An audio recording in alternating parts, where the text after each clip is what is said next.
Hi, my name is Sarah Martinez, and I'm a health coach and weight loss specialist who helps her clients get to their goals without using weird gimmicks or confusing information. So this week's topic I'm really excited about: 5 things to consider when picking your perfect protein powder. Let's go!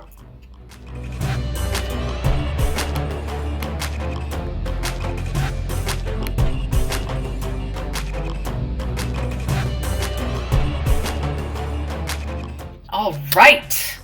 Well, of course, I'm going to ask you to subscribe and, of course, like this video if you do find it useful. I'm putting out this video because I've had so many clients over the years and through my fitness classes and everywhere I teach to talk more about protein powder. It seems like a subject that a lot of people want to know more about. It's very confusing. So today I'm going to do that. So it'll help me a lot to know that this is something that is going to be useful to you by just hitting the like button or subscribing to my channel, so you can constantly be telling me what else you want information on, and I can deliver. Of course, make sure you ask questions, and you can just put them down below, and I'm happy. I will answer them, whenever they come in. I'll make sure to come in and comment and like and do all the things. So let's get started. So today's question, again, is one that's been burning through for a lot of people for a long time.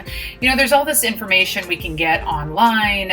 If you search, you're going to get 17 different things that are telling you about protein powder and the benefits. And then it just really comes down to, well, what do I choose? And I have to say, honestly, I found myself in this situation before as well. So I hope this information today is extremely useful to you and something that you'll be able to use for a long time.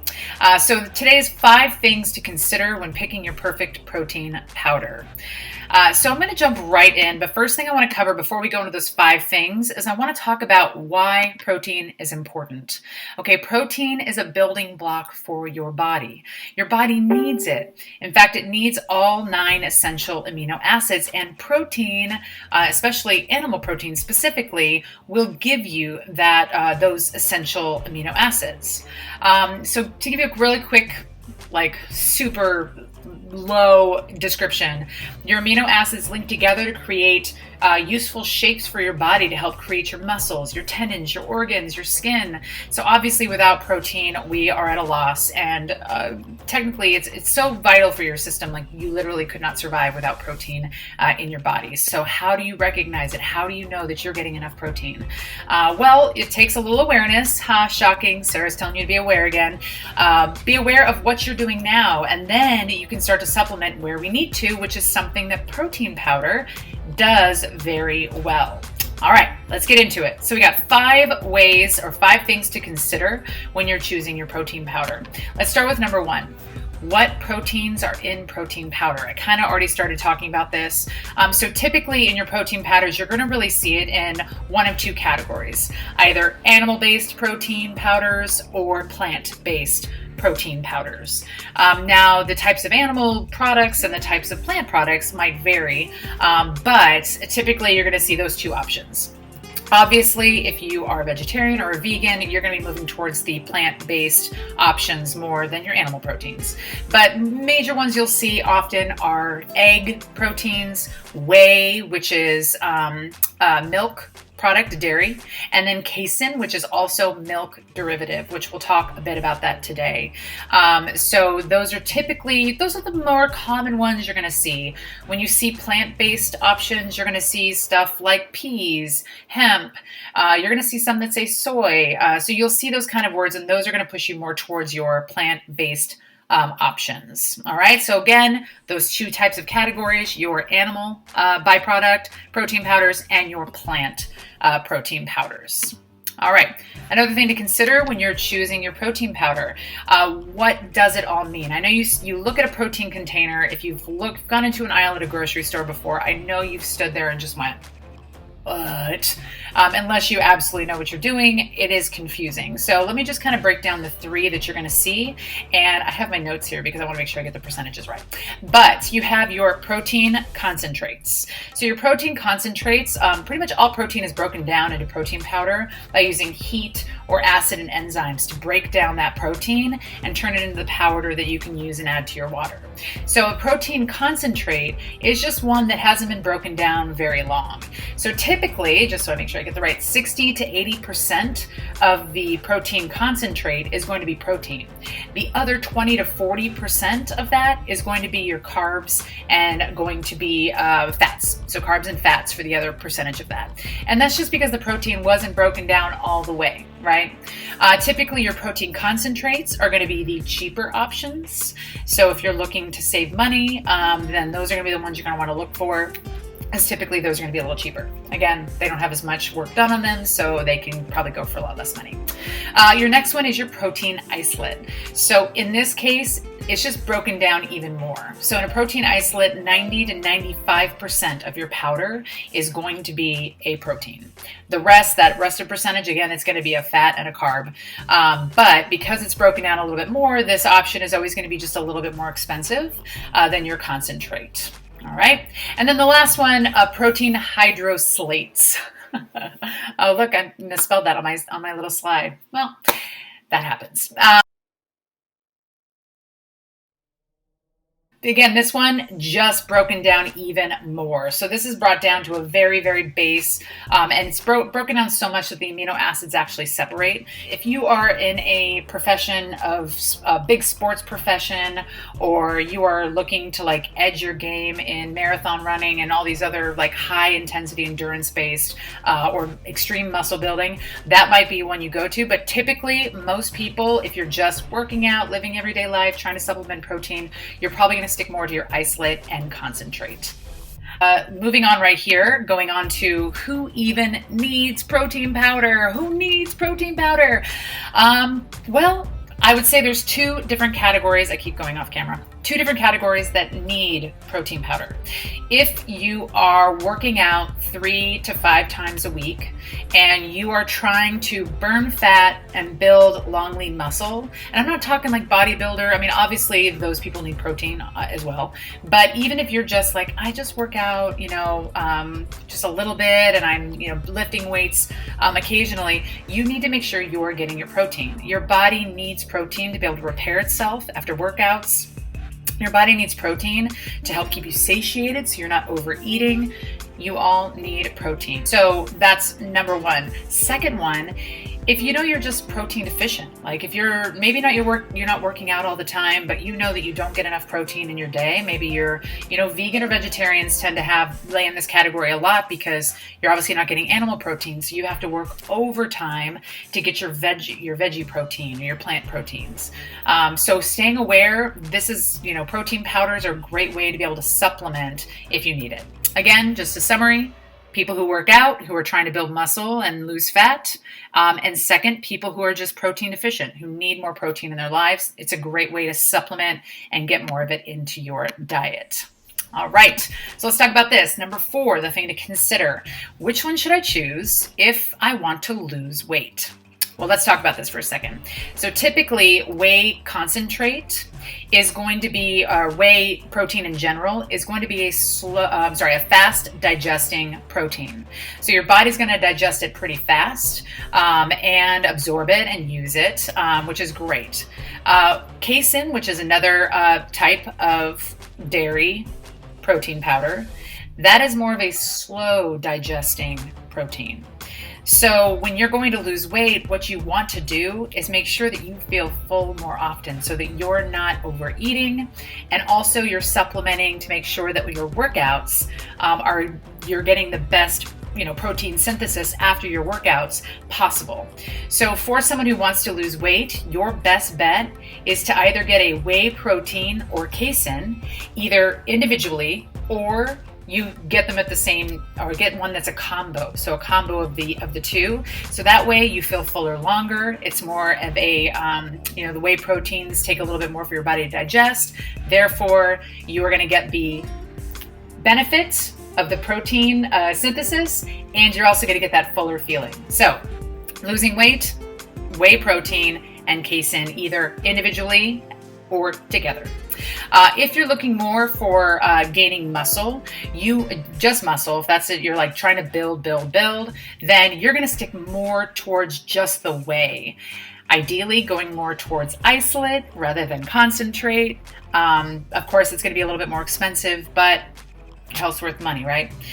So hitting more into that way, only isolate or concentrate.